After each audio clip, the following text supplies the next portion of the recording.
त?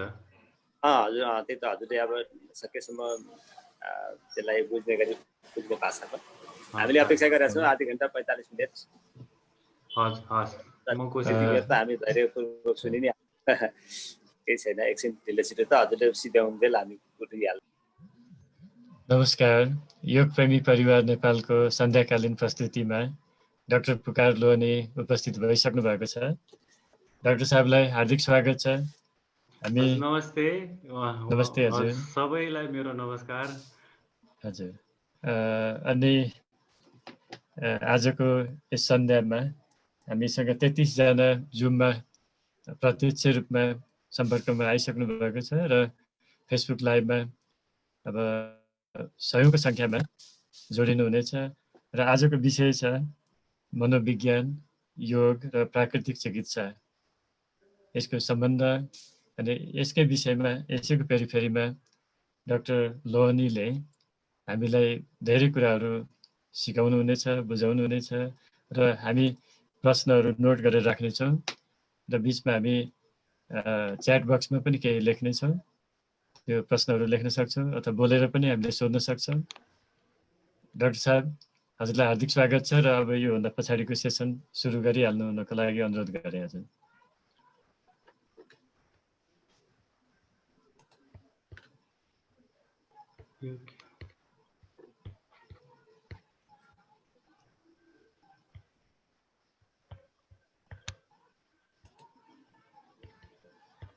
यो शेयर भइरहेछ।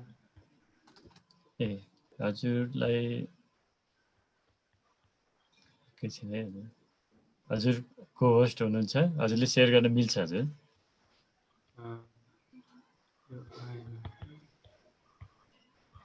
ओके, ल म सुरु गर्छु है त हजुर। हस् हस्।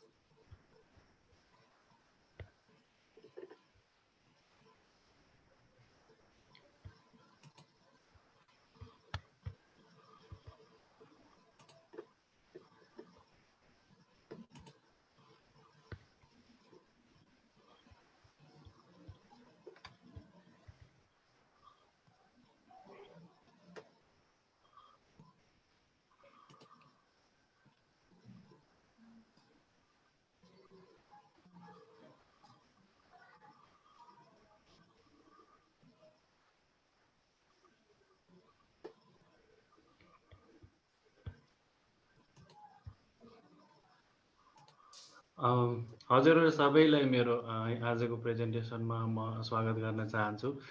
मेरो विषय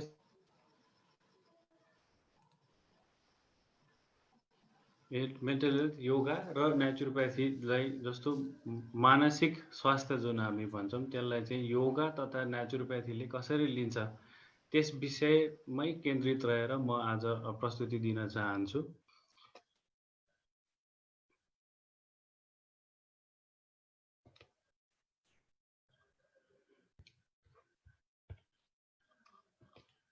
सर्वप्रथम त हेल्थ अथवा स्वास्थ्य भनेको के हो त? WHO अथवा वर्ल्ड हेल्थ अर्गनाइजेसनले चाहिँ हेल्थलाई चाहिँ एउटा फिजिकल, मेन्टल र सोशल वेलबिङ भन्छ।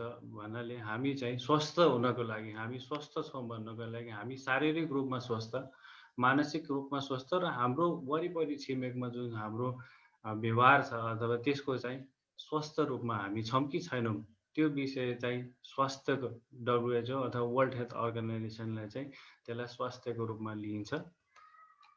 अब मानसिक हेल्थ अथवा मेन्टल हेल्थको कुरा गर्दाखेरि नेपालमा जति पनि हामी प्र्याक्टिसमा देख्छौँ दुई खालका विषयहरू अथवा दुई खालका कुराहरू आउँछन्, जसमा चाहिँ मेन्टल हेल्थ र मेन्टल इलनेसको कुरा गर्छौँ।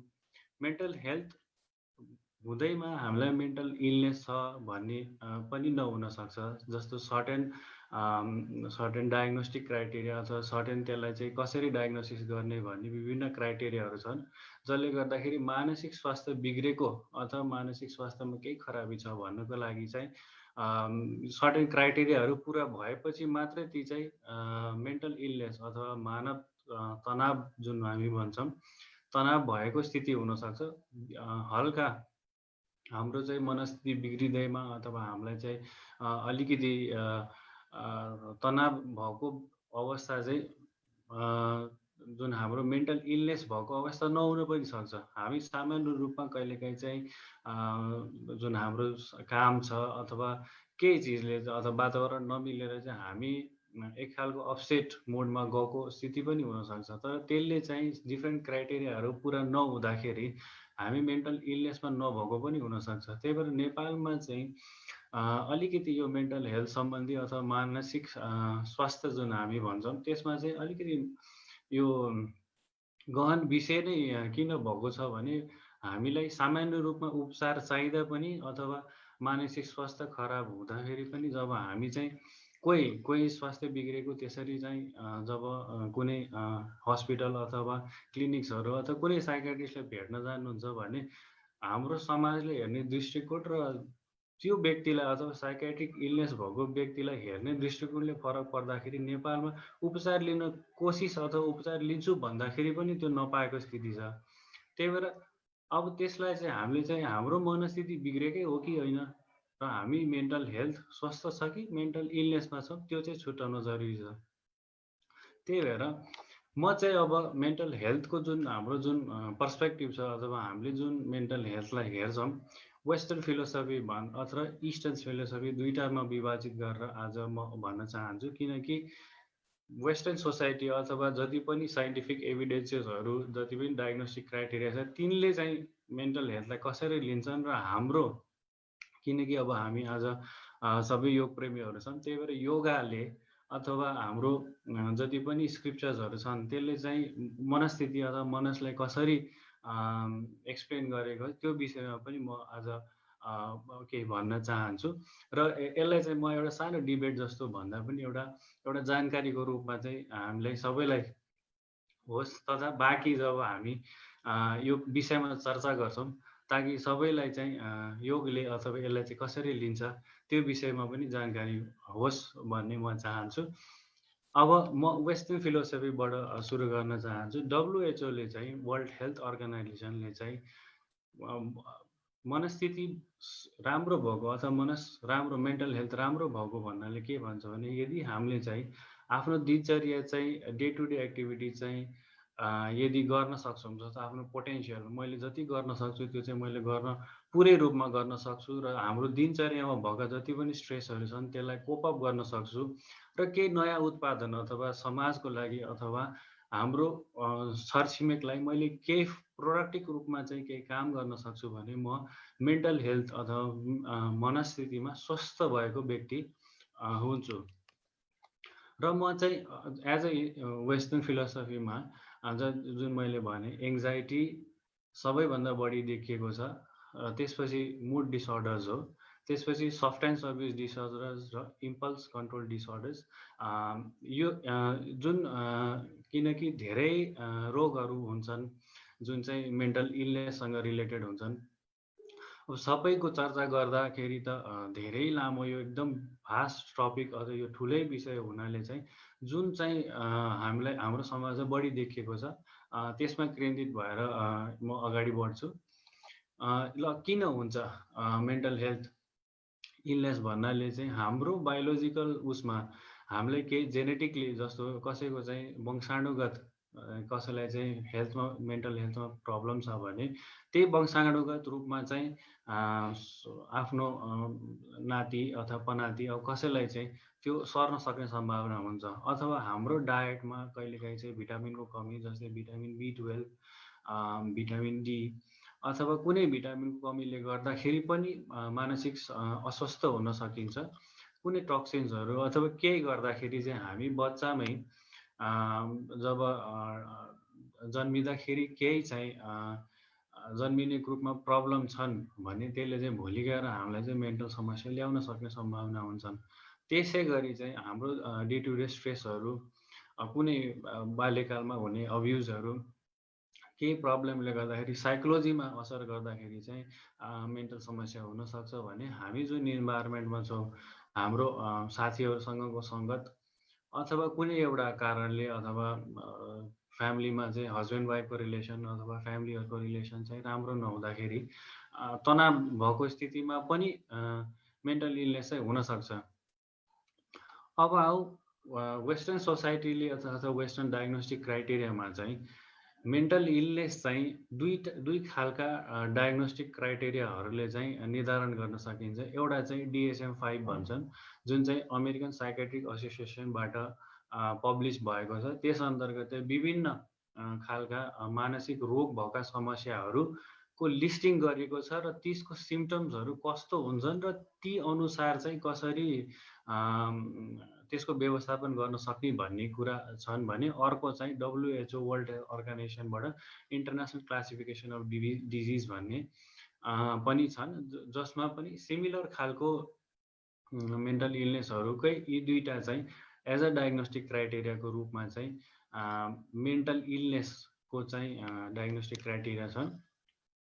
र अब हामीले बुझ्नुपर्ने चाहिँ दुई खालका कुराहरू जसलाई चाहिँ न्युरोसिस र साइकोसिस भनिन्छ, जुन चाहिँ मेन्टल हेल्थ अन्तर्गत हामीलाई हाम्रो मनस्थिति कस्तो छ त्यसमा फरक पार्दछ। जस्तै न्युरोसिस भनेको चाहिँ हाम्रो दिनचर्यामा हामीले हेर्दाखेरि मनस बिग्रेको मान्छेमा उसले जजमेन्ट गर्न सक्ने, उसले आफूले भनेका कुराहरू सही छन् कि छैनन्, उसको पर्सनालिटी कस्तो छ, उसको पर्सनालिटीमा केही असर गरेको छ कि छैन, उसले गरिरहेको कामहरूभित्र उसलाई चेतना छ कि छैन, जुन इन्साइट हामी भन्छौँ, इन्साइट चाहिँ उसलाई चाहिँ चेतना छ कि छैन त्यस विषय, र उसलाई चाहिँ कुनै डिल्युजन छ, उसलाई चाहिँ कुनै रूपमा चाहिँ उसको चाहिँ जुन पर्सेप्सन हामी भन्छौँ त्यो खराब छ कि छैन भनेर चाहिँ न्युरोसिसले डिसाइड गर्छ। न्युरोसिस चाहिँ एक मानस इलनेस हेरिकन अलिकति चाहिँ सजिलो खालको साइकेट्रिक डिसअर्डर्स हुन् भने त्यसको भयावह रूप चाहिँ साइकोसिसहरू हुन्, जुनमा चाहिँ व्यक्तिलाई के गरिरहेछु, आज दिन कुन हो, टाइम के बेला छ, बिहान छ कि बेलुका छ कि भन्ने पनि जानकारी हुँदैन, र उसलाई चाहिँ हेलुसिनेसनहरू भनेको कसैले चाहिँ कानमा चाहिँ यसो गर उसो गर भनेको बोली सुन्ने, मान्छे नभए पनि मान्छे देख्ने, अथवा कसले चाहिँ आफूलाई केही भनिदिएको जस्तो फिलिङ आउने तर त्यो रियालिटीमा चाहिँ नभएको त्यस्तो खालको डिल्युजन र हेलुसिनेसन्सहरू चाहिँ साइकोसिसमा देखिन्छ। अब हामीले ट्रिटमेन्ट गर्दा अथवा हामीले उपचार गर्दाखेरि दुई खालका बेसिसहरू राखेर चाहिँ न्युरोसिस र साइकोसिसको ट्रिटमेन्टहरू गर्छौँ। न्युरोसिसको ट्रिटमेन्ट गर्दाखेरि चाहिँ सामान्य हाम्रो जस्तो योग थेरापी अथवा हाइड्रोथेरापी सामान्य चिकित्सा पद्धतिबाट पनि न्युरोसिसको ट्रिटमेन्ट गर्न सकिन्छ भने साइकोसिसलाई चाहिँ औषधि चाहिँ मस्ट हुन्छ, र औषधि सँगसँगै अरू योगाका टेक्निक्सहरू अथवा जुन पनि एज अ एडजुभेन्ट चाहिँ चलाउन चाहिँ सकिन्छन्, तर न्युरोसिस र साइकोसिस चाहिँ छुट्याउन जरुरी छ। अब फर्दर हामीले आफैले पनि गर्न सक्ने भनेको चाहिँ एउटा मेन्टल स्टेट एक्जामिनेसन भन्ने छ, जुनमा चाहिँ मनस्थिति कस्तो छ भनेर चाहिँ हाम्रो अपियरेन्स कस्तो छ, उसले लुगा कस्तो लाछ, उसको आई कन्ट्याक्ट, मान्छेसँग कुरा गर्दाखेरि उसले हेर्छ कि हेर्दैन, उसको सोचाइ कस्तो छ, उसले कस्तो बोलिरहेछ, ऊ आज कस्तो मुडमा छ, उसको बिहेभियर कस्तो छ, तीहरूको चाहिँ लिस्टिङ गरिएको छ। ती लिस्ट अनुसार चाहिँ आफ्नो मनस्थिति कस्तो छ र हामीले आफ्नो सामान्य रूपमा पनि घरमा बसेर पनि मेन्टल स्टेट एक्जामिनेसन चेक गर्न चाहिँ सक्छौँ। र त्योभन्दा अलिकति सानो भनेको मिनी मेन्टल स्टेट एक्जामिनेसन हो, जुनले चाहिँ धेरै बेर चाहिँ लाग्दैन। हामीले चाहिँ सामान्य रूपमा पनि यो पनि घरमै बसेर हाम्रो मनस्थिति कस्तो छ, बिग्रेको छ कि छैन, अथवा हामी एङ्जाइटीमा छौँ कि डिप्रेसनमा छौँ भन्ने कुरो चाहिँ केलाउन चाहिँ सकिन्छ।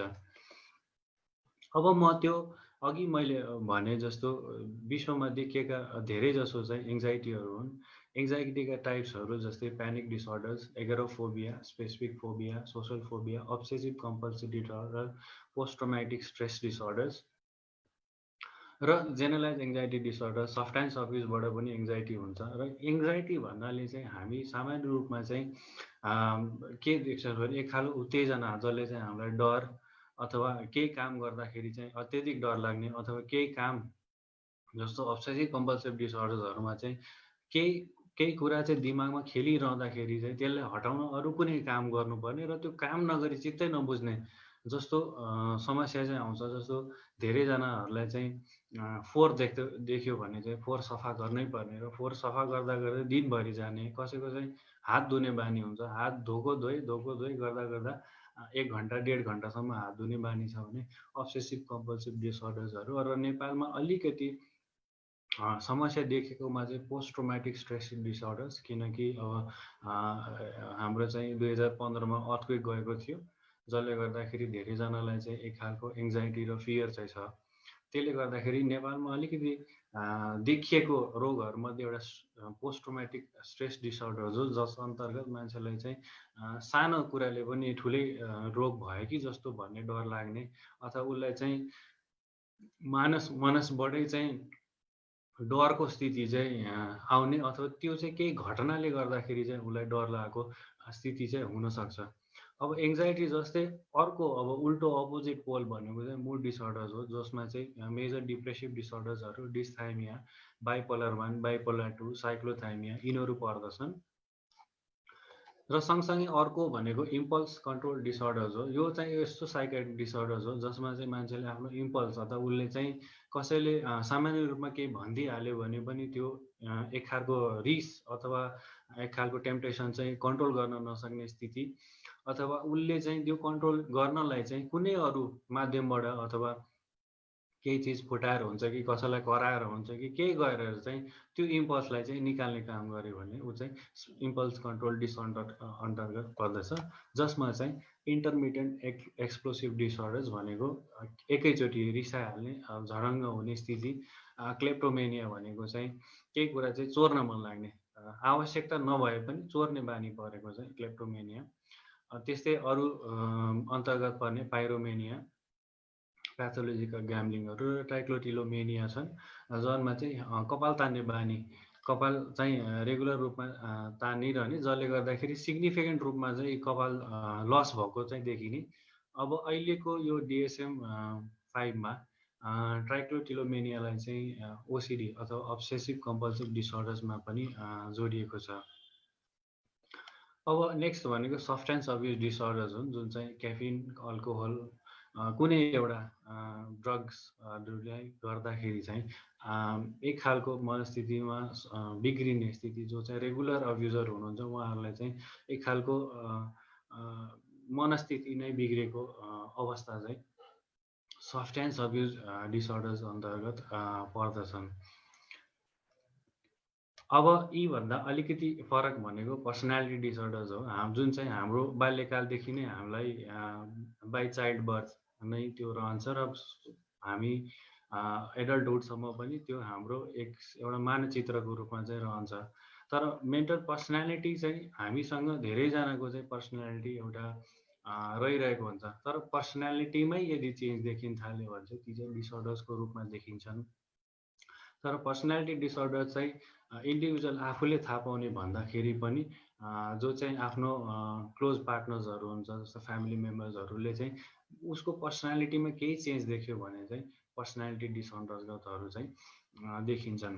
अब यी अन्तर्गत पर्ने भनेको प्यारानोइड, सिजोनोइड, तीनटा पर्छन्, क्लस्टर ए, क्लस्टर बी ले क्लस्टर सी, जुन चाहिँ प्यारानोइड, सिजोइड र सिजोटाइपल क्लस्टर ए मा पर्छन् भने हिस्ट्रियोनिक, नार्सिसिस्टिक, बोर्डरलाइन र एन्टी सोसल चाहिँ क्लस्टर बी, र क्लस्टर सी मा ओभिडेन्ट, डिपेन्डेन्ट र अब्सेसिभ कम्पल्सिभ चाहिँ पर्दछन्। प्यारानोइड भनेको एकदमै शङ्कालु बिहेभियर, जसले चाहिँ मान्छेलाई मलाई केही भनिरहेछन् कि मेरो बारेमै कुरा गरिरहेछन् कि भन्ने जस्तो शङ्का जस्तो पर्सनालिटी चाहिँ धेरैजनाको देखिन्छन्। तर ती चाहिँ डिसअर्डर्स भन्दा पनि उसको एउटा पर्सनालिटी मात्रै पनि हुनसक्छ, तर त्यो चाहिँ घरिघरि नै हुने अथवा अत्यधिक रूपमा हुने भयो भने चाहिँ बल्ल डिसअर्डर्सको रूपमा चाहिँ लिइन्छ। त्यस्तै क्लस्टर्स बीहरूमा चाहिँ अब नार्सिसिस्टिकहरू आफू चाहिँ म चाहिँ एकदमै मलाई त म यस्तो उस्तो, मैले त्यति गर्न सक्छु, तिमीहरूले सक्दैनौ, मैले गर्छु भन्ने जुन खालको पर्सनालिटी हुन्छ त्यो चाहिँ नार्सिसिस्टिक क्लस्टर बीमा पर्छन् भने क्लस्टर सीहरू चाहिँ धेरै पर्फेक्सनेचरहरू अथवा चाहिँ गर्नै पर्ने अथवा टाइममै हुनुपर्ने, सबै चिज चाहिँ टाइममै हुनुपर्ने खालको पर्सनालिटी चाहिँ क्लस्टर सीमा पर्छन्। तर पर्सनालिटी बिहेभियरहरू चाहिँ एक खालको चाइल्डहुडदेखि नै एउटा नेचर चाहिँ मान्छेको रहिरहन्छ, तर जब त्यसमा चाहिँ अत्यधिक चेन्ज आउँछ, जसले उसले चाहिँ त्यसलाई चाहिँ एउटा दुरुपयोगको रूपमा हुन थाल्यो भने त्यो चाहिँ डिसअर्डर्सको रूपमा लिन्छ र पर्सनालिटी डिसअर्डर्सहरू यस अन्तर्गत पर्दछन्। र त्यसलाई बुझ्न अलिकति सजिलो भनेको चाहिँ सेल्फ ड्रिभन अचिभर्सहरू, रिस्क टेकर्सहरू चाहिँ टाइप ए पर्सनालिटी हुन् भने धेरैजनाको सर्कलमा बसिरहने अथवा धेरै स्ट्रेसहरू नलिने चाहिँ टाइप बी छन् भने टाइप सी चाहिँ एकदम पर्फेक्सनिस्ट अथवा चाहिँ जे काम पनि मै गर्छु, मैले म सकाइदिन्छु, छिटो गर्छु भन्ने जुन खालको एउटा नेचर हुन्छ त्यो चाहिँ टाइप सी अथवा भार लिने नेचर चाहिँ टाइप सी अन्तर्गत पर्दछन्। अब यी त भए वेस्टर्न फिलोसफीमा जति पनि वेस्टर्नर्सहरूले गरेका रिसर्चहरू अथवा हामीले चाहिँ गरेका। अब जब हामी योगामा आउँछौँ, योगाले चाहिँ कसरी चाहिँ मेन्टल हेल्थलाई हेर्छ त्यो विषयमा अलिकति म चर्चा गर्न चाहन्छु। योगको म पतञ्जलि योग सूत्रबाट जान चाहन्छु कि पतञ्जलि योग सूत्रका अनुसार चाहिँ योगा चित्तवृत्ति निरोध भनेको योगाले चाहिँ चित्तवृत्ति अथवा वृत्ति जुन हामी भन्छौँ त्यो पनि एक खालको मेन्टल प्रब्लम्सभित्र पनि आउँछन्। वृत्तिज भन्नाले चाहिँ हाम्रो स्वास्थ्यमा असर गर्ने जति पनि कुराहरू छन् ती चाहिँ हुन् र त्यसलाई समाधान गर्नको लागि चाहिँ योगा चित्तवृत्ति निरोध त्यसको समाधान एउटा योगाबाट पनि हुन्छन्। अब योगाले चाहिँ कसरी चाहिँ चित्तवृत्तिलाई हेर्छन् भने चित्तवृत्ति दुई खालका हुन सक्छन्। कि त तिनले हामीलाई सहयोग गर्न पनि सक्छन् र नगर्न पनि सक्छन्। ती पनि क्लिष्ट पनि हुन सक्छन्, अक्लिष्ट पनि हुन सक्छन् र ती 5 खालका छन्। अविद्या, अस्मिता, राग, द्वेष, अभिनिवेश। यी 5 खालका जति पनि पञ्च क्लेशासहरू छन् तिनले चाहिँ हाम्रो मनस्थितिमा असर गर्ने गर्छन्। जस्तै त्यसलाई चाहिँ इग्नोरेन्स जुन हामी भन्छौँ अविद्या। अविद्या यदि हामीले कुनै विषयमा जानकारी नभइकन अगाडि बढ्दाखेरि त्यसले हामीलाई असर गर्दछ र एक खालको इगोनेस अथवा चाहिँ अस्मिता जुन भन्छौँ एक खालको इगोनेसले गर्दाखेरि नि आफूलाई चाहिँ केही रूपमा तनाव हुने अथवा केही खालको स्ट्रेस हुने चाहिँ गर्दछ। र अर्को भनेको केही कुरा चाहिँ राग जुन हामी भन्छौँ त्यो चाहिँ एकदमै त्यसप्रति चाहिँ त्यो कुरा मलाई चाहिन्छ त्यो नभइकन मैले गर्नै सक्दिनँ भन्ने जुन एउटा फिलिङ हुन्छ जुन अट्याचमेन्ट हुन्छ त्यसले गर्दाखेरि त्यो कुरा नपाउँदाखेरि चाहिँ एक खालको मनस्थितिमा बिग्रिने स्थिति आउन सक्छ। अथवा हाम्रो जुन इच्छाहरू छन् त्यो चाहिँ यदि हामीले स्ट्रङ बन्डेज भएर चाहिँ त्यसलाई गरिरहेछौँ र यदि त्यो पुरा भएन भने त्यसले एक खालको स्ट्रेस लिएर आउँछ र तनाव लिएर आउँछ। अर्को भनेको द्वेषा भन्छौँ जुन हामीलाई मनै पर्दैन, कुनै कुरा चाहिँ मन नै पर्दैन, त्यसले गर्दाखेरि चाहिँ त्यो वातावरणमा यदि हामी बस्नु पर्यो अथवा त्यो वातावरण हाम्रो नजिक आइदियो भने त्यसले पनि एक खालको मनस्थिति चाहिँ बिगार्छ। भन्ने खोजेको द्वेषा यदि मनमा छ भने त्यसले एक खालको स्ट्रेस लिएर आउँछ र त्यो स्ट्रेस नै भोलि गएर चाहिँ एक खालको हाम्रो मेन्टल मोडिफिकेसन जुन हामी भन्छौँ हाम्रो मनस्थितिलाई नै चेन्ज गर्ने स्थिति चाहिँ द्वेषाबाट पनि आउँछ। र धेरैजना हाम्रो हस्पिटल प्र्याक्टिसमा चाहिँ धेरैजनाले भन्नुहुने एउटा सामान्य त नभनौँ तर एउटा रिपिटेड उहाँहरूको सिम्टम चाहिँ फियर अफ डेथ हो। मर्नदेखि चाहिँ अब चाहिँ केही भइहाल्छ, जस्तो परिवारको सदस्यलाई केही भइहाल्छ अथवा बाटोमा हिँडिरहेको बेलामा गाडीहरूमा केही हुन्छ कि अथवा मुटुमा एकदमै पाल्पिटेसन भएर म आजै मरिहाल्छु कि भन्ने जुन एउटा डर हुन्छ त्यसले पनि मनस्थितिलाई चाहिँ बिगार्छ। त्यसले गर्दाखेरि मनमा चाहिँ एक खालको तनाव चाहिँ सधैँ भइरहन्छ र त्यसले एउटा एङ्जाइटीको स्थिति अथवा हामीलाई चाहिँ एउटा एङ्सियस नेचरको चाहिँ बनाउन सक्छ। त्यही भएर योगाले चाहिँ के भन्छ भने 5 खालका चाहिँ हाम्रो क्लेशासहरू हुन्छन् जसले चाहिँ हामीलाई चाहिँ मनस्थिति बिगार्न चाहिँ सक्छ। जस्तै अविद्या पनि यदि हामीसँग कुनै चिजको बारेमा जानकारी छैन, जस्तो अहिले त गुगलको जमानामा धेरैले चाहिँ सिम्टम्सहरू पहिल्यै हेर्नुहुन्छ। हस्पिटलमा आउँदाखेरि मलाई के भएको छ भनेर उहाँहरू पहिले खोजे युट्युब पनि हेर्ने, गुगल पनि हेर्ने, सबै चिजमा खोज्दै चाहिँ उहाँहरू अत्यधिक त्यसमा चाहिँ इन्भल्भ भएर तर त्यसको बारेमा नलेज चाहिँ एकदम कम हुँदाखेरि उहाँहरूलाई एक खालको डर चाहिँ बसिरहन्छ। त्यही भएर यी 5ले चाहिँ हाम्रो मनस्थितिलाई बिगार्न सक्छन्। त्यस सँगसँगै अर्को एउटा भनेको चाहिँ प्रमाण, विपर्यय, विकल्प, निन्द्रा, स्मृति भन्छौँ। हामीले चाहिँ हाम्रो ज्ञानहरू करेक्ट नलेज, फल्स नलेज अथवा हाम्रो निन्द्रा अथवा हाम्रो स्मृतिहरूले पनि हाम्रो मनस्थितिलाई चाहिँ बिगार्न सक्छन्। योगाले चाहिँ मेन वेस्टर्न सोसाइटीहरूले जसरी साइकोलोजिकल हेल्थ अथवा मेन्टल हेल्थलाई हेर्नुहुन्छ त्यस्तै चाहिँ योगाले पनि यी खालका कुराहरू जस्तो हाम्रो नलेजहरू चाहिँ हामीले करेक्ट नलेज लिँदाखेरि चाहिँ कुनै बेला चाहिँ त्यसको बारेमा अत्यधिक जानकारी हुने अथवा चाहिँ हामीले जस्तो हामी मेडिकल प्रोफेसनल हुँदाखेरि चाहिँ जस्तो अल्सर हुन्छ, अल्सर गएर भोलि गएर क्यान्सर हुन्छ भन्ने खालको जुन एउटा मनस्थिति हुन्छ, त्यो मनस्थितिले पनि मलाई त क्यान्सरै भयो कि भन्ने एक खालको पर्सेप्सन अथवा एक खालको हाम्रो मनस्थितिमा चाहिँ फेरबदल चाहिँ गराउँदछ। त्यही भएर नलेज त हुनुपर्छ, तर त्यसको बारेमा त्यही नलेजले चाहिँ भोलि गएर हामीलाई चाहिँ गलत बाटोतिर लैदियो भने त्यसले पनि एक खालको मनस्थितिमा चाहिँ बिगार गर्दछ र कुनै बारे जस्तो फल्स नलेज विपर्य छ हामीलाई चाहिँ त्यसको बारेमा एकदमै कम जानकारी छ तर हामीलाई चाहिँ थाहा छ जस्तो हुन्छ भने त्यसले पनि समस्या लिएर आउँदछ। र निद्रा पनि हाम्रो शरीरलाई चाहिने चाहिँ हुन्छन् र नचाहिने पनि हुन सक्छन्। अत्यधिक निद्रा शरीरको लागि हानिकारक, त्यसले मनसलाई पनि बिगार्छ भने ल्याक अफ स्लिप अथवा हाम्रो निद्रा चाहिँ पुगेको छैन भने चाहिँ त्यसले पनि मनस्थितिमा चाहिँ बिगार गर्दछ। र स्मृति भनेको हाम्रो मेमोरी हो। यदि हामीले चाहिँ धेरै कुराहरू चाहिँ सही टाइममा हामीले त्यसलाई याद गरेछौँ भने त्यसले हामीलाई केही बिगार गर्दैन। तर त्यही कुरा कसैले चाहिँ मलाई जस्तो केही भनिदिइहाल्यो भने तपाईँ चाहिँ यस्तो हुनुहुन्छ भने कसैले भनिदिइहाल्यो र मेरो दिमागमा त्यो चाहिँ घुमै मलाई चाहिँ त्यही कुरा याद आइरहने भइदियो भने त्यसले पनि एक खालको स्ट्रेस चाहिँ लिएर आउँछ।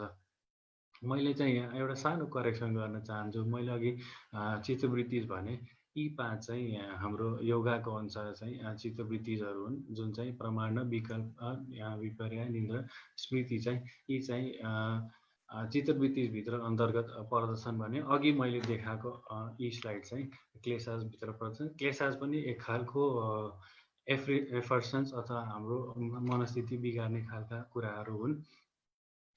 चित्तवृत्ति चाहिँ राम्रो पनि हुन सक्छन् तर नराम्रो पनि हुन सक्छन्। यदि त्यही कुरो हामीले सही नलेज अथवा सही टाइम लिएर गरेछौँ भने त्यसले हाम्रो मनस्थितिलाई राम्रो गर्दछ। तर त्यही कुरा यदि अत्यधिक रूपमा भइदियो भने त्यसले बिगार पनि गर्दछ। अब म एउटा प्रमाणको बारेमा मात्रै भन्न चाहन्छु, किनकि अब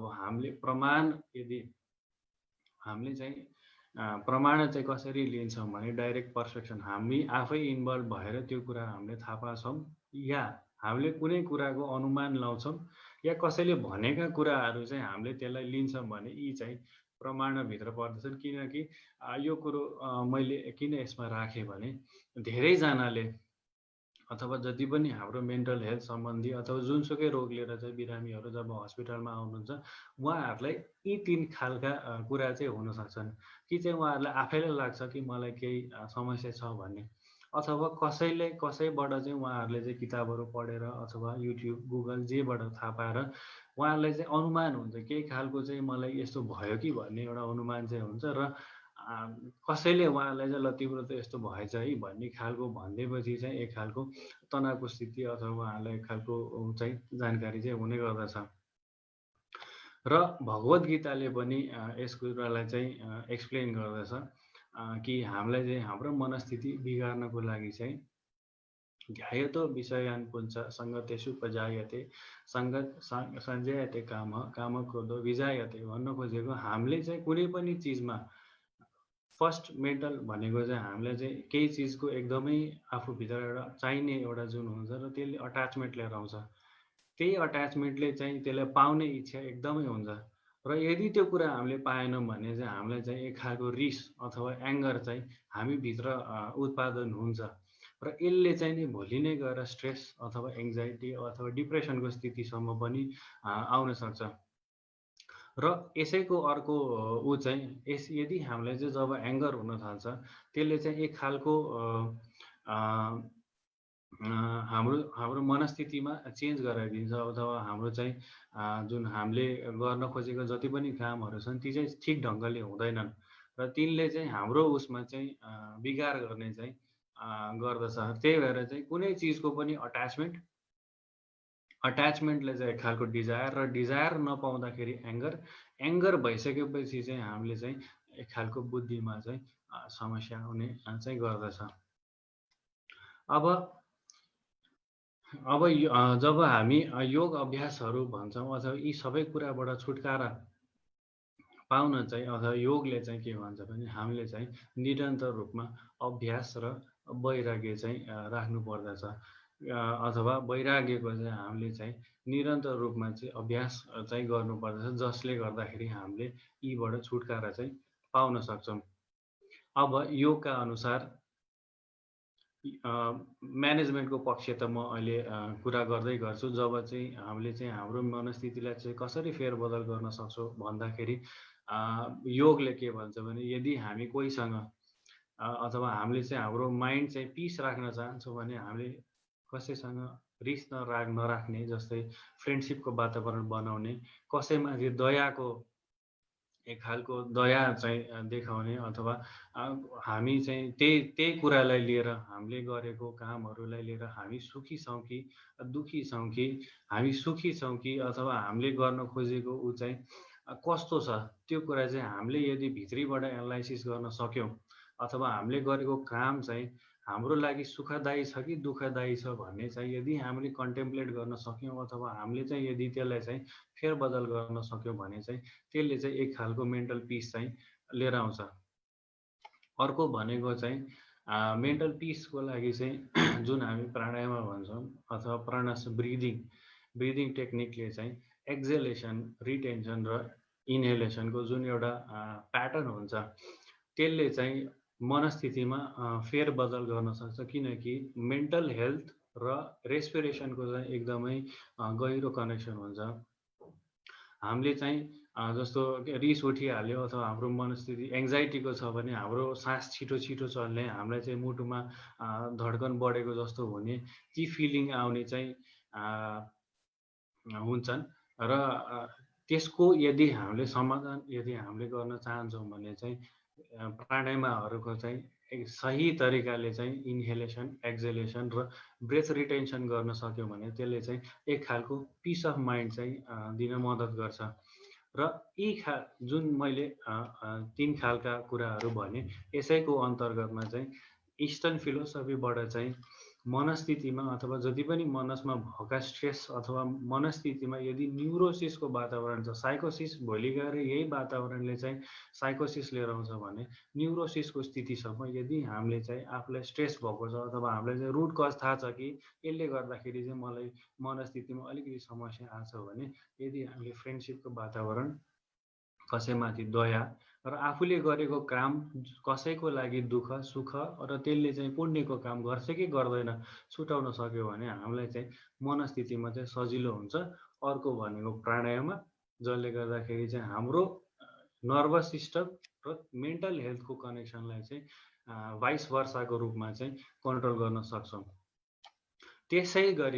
त्यसै साथै योगाले अरू जस्तो उपायहरूमा चाहिँ एक खालको के हुन्छ भने हाम्रो धारणा हामीले कतिको उच्च राख्न सक्छौँ त्यसमा पनि विचार अथवा त्यसले हाम्रो मनस्थितिलाई पनि चेन्ज गर्न सक्दछ। यदि हामीले मनस्थितिलाई नै एकदमै म त एकदम यस्तो भयो, मलाई यस्तो भयो, उस्तो भयो, यो हुन नपर्ने, मलाई नै किन भएको भन्ने खालको राख्यौँ भने चाहिँ त्यसले एउटा मनस्थितिमा प्रब्लम लिएर आउँछ। भने यदि हामीले मनस्थितिलाई नै उच्च राख्न सक्यौँ अथवा हामीले हाम्रो मनस्थितिलाई नै एकदमै होइन म त ठिक हुन्छु, म एउटा पोजिटिभ इन्भाइरोमेन्ट राख्न सक्यौँ भने त्यसले पनि सहयोग गर्छ। अर्को भनेको ज्योतिस्मृति जुन हामी भन्छौँ, जुन त्राटका ले पनि एक खालको मेन्टल कन्सन्ट्रेसन, बेसिकली जति पनि मानसिक रोगहरू हुँदाखेरि चाहिँ एक खालको मेन्टल कन्सन्ट्रेसनलाई चाहिँ लो गराइदिन्छ, जसले गर्दाखेरि हाम्रो मनस्थिति अथवा त्यसले गर्दाखेरि मेमोरीहरू अथवा हाम्रै गर्न खोजेको काम चाहिँ हामीले सही ढङ्गले गर्न सक्दैनौँ भने कन्सन्ट्रेसनको स्थितिसम्म आउन सक्यो भने त्यसले एक खालको हामीलाई राम्रो इन्भाइरोमेन्ट चाहिँ बनाउँछ। अब यदि साथसाथै हामीले कुनै गुरुहरू अथवा कसैको फलो अथवा हामीले चाहिँ गुरुहरूले भनेको उपदेशहरू सही ढङ्गले फलो गर्न सक्यो अथवा अहिले त अब हस्पिटल प्र्याक्टिसहरूमा चाहिँ डक्टरले भनेको कुरा चाहिँ पेसेन्टले राम्रोसँग मानिदिनु भयो भने त्यसले पनि एक खालको मेन्टल इलनेसबाट छुटकारा पाउन चाहिँ सकिन्छ। र यी सबै कुराहरूले चाहिँ अथवा यसले चाहिँ हाम्रो उसलाई मनस्थितिलाई बदल्छ भने यदि हाम्रो निन्द्रा अथवा हामीले देख्ने सपनाहरू पनि यदि राम्रो छन् अथवा सपनाहरूमा केही हामीलाई चाहिँ निन्द्रामा समस्या नआउनेछन् भने त्यसले पनि एक खालको पिस अफ माइन्ड चाहिँ दिन्छ। अब यो त योगा सम्बन्धित कुराहरू भयो। अब म नेचुरोप्याथी सम्बन्धी आउँछु। मेन्टल हेल्थ मा यदि साइकोसिसको वातावरण छ भने औषधि सँगसँगै हामीले नेचुरोप्याथी योगाहरू पनि अप्लाई गर्न सकिन्छ। जस्तै काउन्सिलिङ अथवा हर्ब रेमेडिजहरू, फिजिकल एक्सर्साइजहरू, योगा, यो नेचुरोप्याथी योगा पनि अन्तर्गत आउँदछ। न्युट्रिसनल थेरापी, मेडिटेसनहरू, डिप ब्रिदिङ टेक्निक्सहरू, मसाज, अकुपङ्क्चर, डिटक्स यिनीहरू चाहिँ आउँदछन्। अब काउन्सिलिङको चाहिँ ठुलो रोल हुन्छ मेन्टल हेल्थमा। यदि मेन्टल हेल्थको समस्या आउने नै के कारणले हो भने आफ्नो कुराहरू कसैले भन्न नसक्दाखेरि, सेयर गर्न नसक्दाखेरि अथवा मैले गरेको काम चाहिँ ठिक छ कि ठिक छैन भन्ने छुट्याउन नसक्दाखेरि आउने हुन् भने यदि हाम्रो अथवा कोही काउन्सिलरहरूसँग बसेर चाहिँ हामीले गरेको काम चाहिँ ठिक छ कि ठिक छैन अथवा के चाहिँ समस्या छ भन्ने खालको चाहिँ यदि समाधान खोज्न सक्यो भने धेरै जसो एटलिस्ट 50% मेन्टल हेल्थको समस्या चाहिँ त्यहीबाट समाधान हुन्छन्। र काउन्सिलिङका चाहिँ सर्टेन स्टेप्सहरू चाहिँ फलो गर्ने पर्ने हुन्छ। जस्तो पेसेन्टलाई चाहिँ एउटा सेक्योर इन्भाइरोमेन्ट अथवा उहाँहरूको प्राइभेसीको इन्भाइरोमेन्ट दिने, उहाँहरूले भनेको कुराहरू चाहिँ धैर्य राखेर सुनिदिने, काहीँ अड्किनु भयो भने चाहिँ उहाँहरूलाई सपोर्ट गरेर चाहिँ सपोर्टिभ क्वेसन्सहरू सोधेर फेरि गर्ने र उहाँहरूको सल्युसन अथवा उहाँहरूले सकेसम्म चाहिँ तपाईँ यस्तो गर्नुहोस् उस्तो गर्नुहोस् भन्दा पनि उहाँहरूलाई चाहिँ कस्तो छ तपाईँले अब भोलि गएर चाहिँ के सोच्नु भएको छ भन्ने खालका प्रश्नहरूबाट चाहिँ एउटा समाधान चाहिँ उहाँहरूले नै खोज्न दिने वातावरण चाहिँ काउन्सिलिङमा अन्तर्गत पर्दछन्। र मेन्टल हेल्थको समस्या चाहिँ एटलिस्ट 50% चाहिँ काउन्सिलिङबाटै जान्छन्। अर्को भनेको हाइड्रोथेरापी हो, जुन चाहिँ हामीले जस्तो शिरोधारा, जलधारा, जुनै पनि टेक्निक्सहरू जसले चाहिँ वाटर सम्बन्धी टेम्परेचर्सहरूको डिफ्रेन्सेसहरू जस्तो हट वाटर अथवा कोल्ड वाटर यिनीहरूले चाहिँ एक खालको रिल्याक्सेसन अथवा मेन्टल टाइटनेसलाई चाहिँ रिल्याक्सेसन अथवा बडीको टाइटनेसलाई चाहिँ घटाउन मद्दत गर्छ, जसले गर्दाखेरि जति पनि स्ट्रेस हर्मोन्सहरू छन् ती चाहिँ रिलिज हुन्छन् र बडीमा एक खालको टेन्सनबाट चाहिँ मुक्त गर्न सक्ने चाहिँ हाइड्रोथेरापी अन्तर्गत पर्दछ। र यो नन इन्भेजिभ र सजिलो घरमै गर्ने प्रक्रिया पनि अन्तर्गत पर्दछ। अर्को भनेको चाहिँ डायट थेरापी अथवा न्युट्रिसनल थेरापी हो। हामीले चाहिँ नेचुरोप्याथीमा चलाउने थेरापीहरूमा जस्तो डायट, कुनै पनि जस्तो भिटामिनको कमी हुँदाखेरि चाहिँ त्यसले चाहिँ एक खालको बडीमा चाहिँ डेफिसियन्सी हुँदाखेरि नसाहरूमा अथवा मनस्थितिमा चाहिँ असर गर्ने हुनाले त्यसको न्युट्रिसनल थेरापीमा अथवा न्युट्रिसनल जुन हामी नेचुरोप्याथीमा चाहिँ पेसेन्टलाई कुन चाहिँ भिटामिनको कमी छ तीको टेस्टहरू गरेर ती सम्बन्धी सिम्पटम्सहरू छ कि छैन त्यसको हेरेर चाहिँ त्यसको डायटबाट चाहिँ पुर्याउने गर्दछौँ, जसले गर्दाखेरि चाहिँ उहाँहरूको चाहिँ एक खालको फिजिकल एक्टिभिटिज अथवा उहाँहरूको चाहिँ आफ्नो जुन एलर्टनेस हुन्छ त्यो चाहिँ रहिरहोस्। अथवा फ्याटिकनेसले अथवा बडी एकदमै कमजोर छ भने त्यसले पनि मनस्थितिमा चाहिँ बिगार गर्दछ। र हेल्दी फुड खानुहुन्छ, ब्यालेन्स डाइट खानुहुन्छ भने त्यसले दिमागलाई अथवा मेन्टल हेल्थलाई चाहिँ सधैँ स्वस्थ राख्दछ र त्यसैले चाहिँ उपचारमा पनि मद्दत गर्दछ। र अर्को भनेको एक्सर्साइज हो। यदि हामी फुर्तिलो छौँ, हामीले कामहरू गर्छौँ र हामी यदि रेगुलर रूपमा चाहिँ चलिरहन्छौँ भने त्यसले चाहिँ एक खालको हामीलाई स्ट्रेसबाट अथवा हाम्रो जति पनि एक खालको मनस्थिति जस्तो एङ्जाइटी अथवा डिप्रेसन अथवा जे छ सोसल वेलबिङमा चाहिँ हेल्प गर्न मद्दत गर्दछ र यसले मेन्टल हेल्थलाई पनि सुधार्न मद्दत गर्दछ। अर्को भनेको मसाज हो। यसले सुदनिङ इफेक्ट अथवा यसले एक खालको मेन्टल रिल्याक्सेसन रिलिफ दिन चाहिँ मद्दत गर्छ। यदि हामीलाई टेन्सनहरू छन् अथवा दिमागमा धेरै कुराहरू खेलिरहेछन् भने 1 घन्टाको मसाज सेसन अथवा कुनै हेड नेक अथवा जिउको जता चाहिँ टेन्सन छ त्यसको लागि चाहिँ मसाज लियौँ भने त्यसले चाहिँ हामीलाई धेरै रिलिफ गर्न चाहिँ मद्दत गर्दछ। अर्को भनेको अकुपङ्क्चर हो। यसले पनि दिमागमा चाहिँ धेरै रिसर्च पेपरहरू छन् जसले चाहिँ अकुपङ्क्चरको चाहिँ एङ्जाइटी र डिप्रेसन ओसिडी खालका रोगहरूमा चाहिँ राम्रो गरेको रिसर्च पेपरहरू छन्। अकुपङ्क्चरले पनि हाम्रो विभिन्न पोइन्ट्सहरू हुन्छन् जस्तो मेरिडियन्स जुन अकुपङ्क्चरमा युज हुन्छ ती चाहिँ मनस्थितिलाई चाहिँ सुधार गर्नको लागि पनि धेरै इफेक्टिभ भएको रिसर्च पेपरहरू चाहिँ छन्।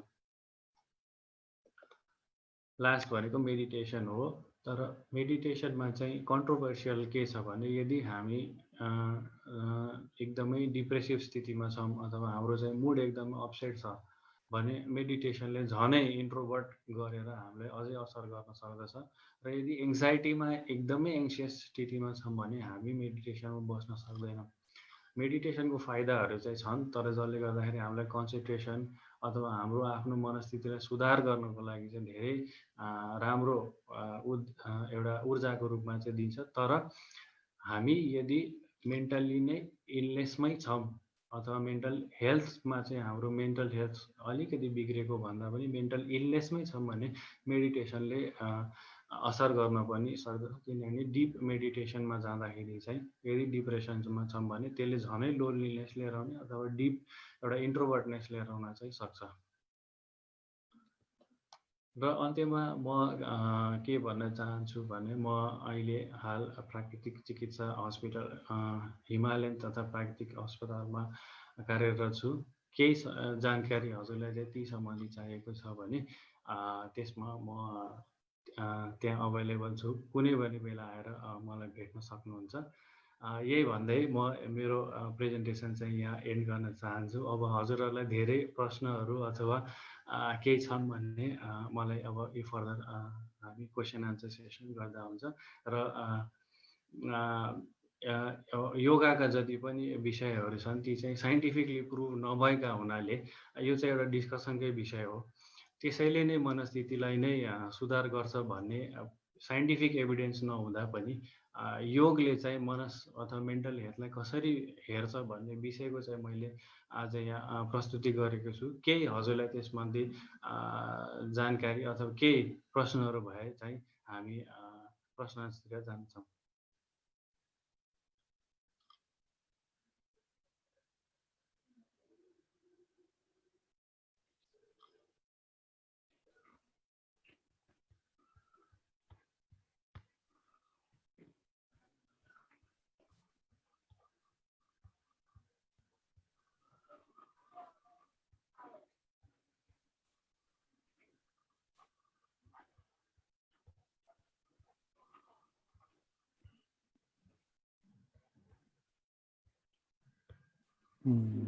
डाक्टर साहब नमस्कार है।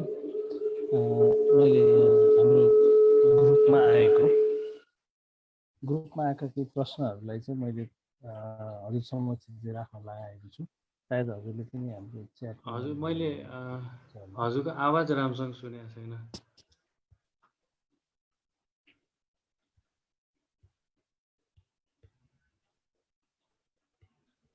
अहिले सुनिएको छ डाक्टर साहब? हजुर। यहाँ हामीलाई अहिले यो च्याटमा केही सहभागी साथीहरूले प्रश्न राख्नु भएको छ। रामप्रसाद मैनालीजीले सोध्नु भएको छ, डाक्टर साहब नमस्कार, मलाई निद्रा एकदम पातलो अनि हरेक 2 घन्टामा बिउजी रहन्छु। यस्तो भएको 3-4 महिना भयो। यो पनि मेन्टल हेल्थ सम्बन्धी प्रब्लम हो भनेर सोध्नु भएको छ रामप्रसाद मैनालीजीले। अब अरू म आन्सर दिउँ कि अरू केही छ त्यसमा थप क्वेसन? यसमा अरूहरूले पनि सोध्नु भएको छ तर कसैको केही फरक छ डाक्टर?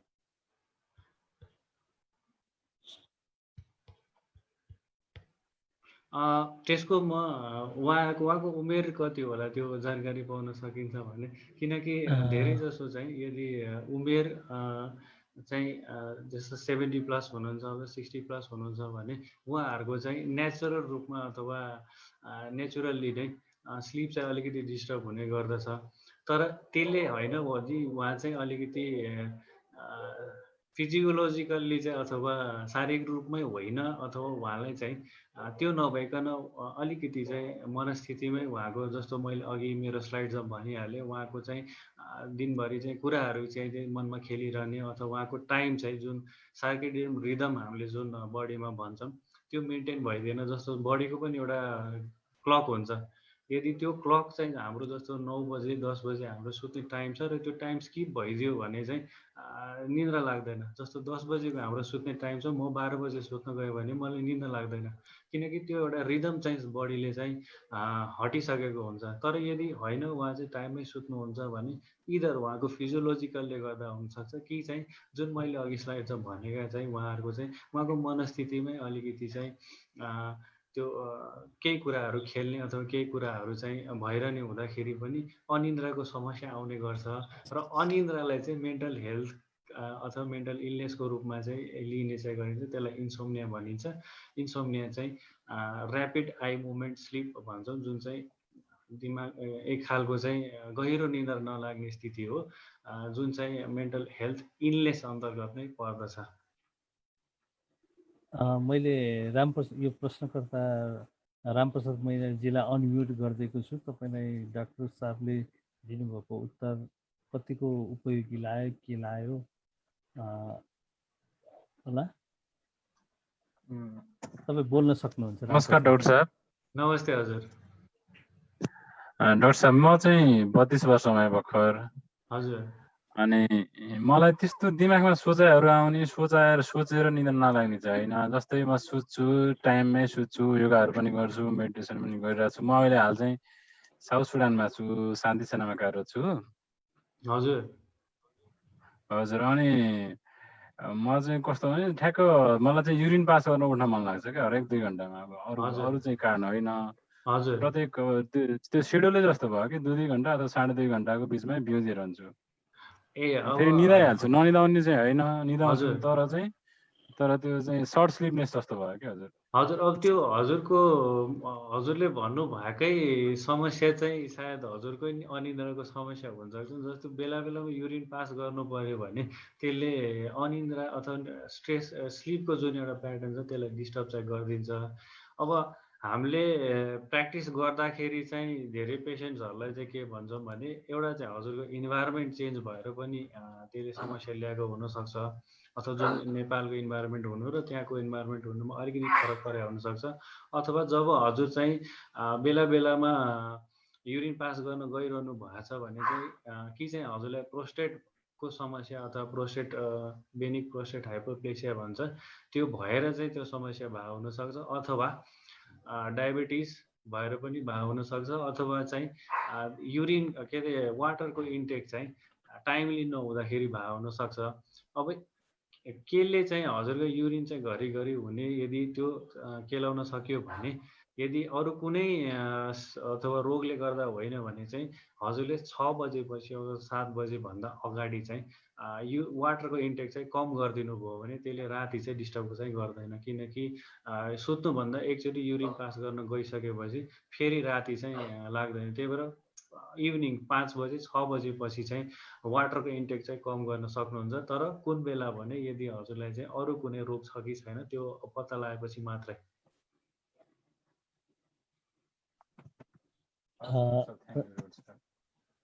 अब यस्तै गरेर डाक्टर साहब अर्को एकजना हाम्रो सुमनजीले सोध्नु भएको छ, is there any specific practice for stress management which can be use for managing day to day stressful life भनेर सोध्नु भएको छ। अब यसमा चाहिँ योगाकै टेक्निक्सहरूमा चाहिँ हामीले थेरापेटिक योगा भन्छौँ। योगा चाहिँ अब जुन हामीले सामान्य रूपमा गर्ने योगा र योगा थेरापी अन्तर्गत, जस्तो कुनै थेरापिस्टहरूको अन्तर्गत अथवा कोही डक्टर्सहरूको अन्तर्गत रहेर चाहिँ एक खालको योगा प्र्याक्टिस गर्ने टेक्निक चाहिँ योगा थेरापी अन्तर्गत पर्दछ, जसमा चाहिँ मेडिकल्ली प्रेस्क्राइब भएका जति पनि रोगहरूलाई मेडिकल्ली योगाकै माध्यमबाट चाहिँ गर्ने टेक्निकहरू चाहिँ योगा थेरापी अन्तर्गत पर्दछन्, जसमा चाहिँ स्ट्रेस म्यानेजमेन्ट टेक्निक अथवा हामीले साइक्लिक मेडिटेसनको टेक्निकलाई चाहिँ स्मिट भन्छौँ।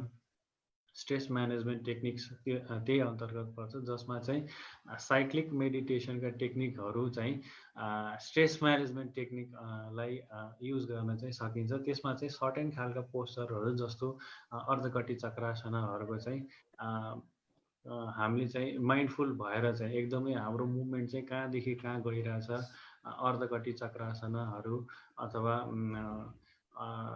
उष्ट्रासनहरू अथवा एउटा एक खालको रिल्याक्सेसनको स्टेटहरूलाई चाहिँ आफैले माइन्डफुल गर्दाखेरि चाहिँ त्यसबाट चाहिँ एक खालको सेसन जस्तो 1 हप्ता 10 दिनको सेसन गरेर चाहिँ स्ट्रेस चाहिँ म्यानेज गर्न सक्छौँ। अथवा योगा आसनाहरू जसले चाहिँ हामीलाई जिउको चाहिँ एउटा स्ट्रेच रिफ्लेक्टर्सहरूलाई चाहिँ स्ट्रेस गर्न चाहिँ मद्दत गर्छ। ती खालका पोस्चरहरूले चाहिँ स्ट्रेसलाई चाहिँ कम गर्न चाहिँ मद्दत गर्छन्।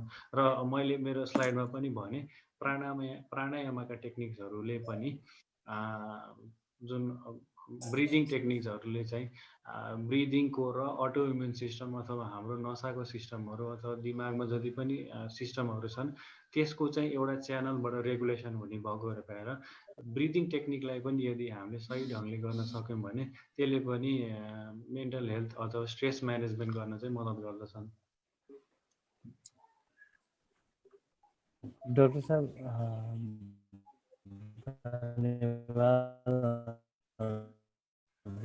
सुमाजीले सुनिरहनु भएको छ होला गीतमा। अर्को एकजना हाम्रो सहभागी हुनुहुन्छ ओम कुमारीज्यू, उहाँले चाहिँ म डाक्टर साहबलाई सोधेरै प्रश्न गर्छु भनेर यहाँ लेख्नु भएको छ, त्यही भएर मैले उहाँलाई चाहिँ अनम्युट गरिदिइसकेको छु। ओम कुमारीजी सोध्न सक्नुहुन्छ। हजुर डाक्टर साहब नमस्कार। मेरो आमा उहाँलाई भने जस्तै हुनुपर्ने र सधैँ जिउ दुख्यो भन्ने कि सधैँ उहाँको केही रोग छैन, हरेक कुरा हामीले टेस्ट गरिसक्यौँ, केही बिमारी छैन, फेरि जिउ दुख्यो भन्ने र भनेकै हुनुपर्ने कि त्यो जिद्दी भन कि डाक्टर साहब त्यसलाई कसरी समाधान गर्ने हो? हजुर मैले मेरो अघि स्लाइडमा पनि मैले के भनेको थिएँ भने उहाँको एउटा पर्सनालिटी चाहिँ उहाँको बच्चैदेखि चाहिँ एक खालको पर्सनालिटी नै त्यसरी नै आएको पनि हुनसक्छ। उहाँलाई समस्यै नभए पनि एक खालको जुन हामीले पर्सनालिटी भन्छौँ त्यस अन्तर्गत उहाँलाई त्यस्तो भएको हुनसक्छ।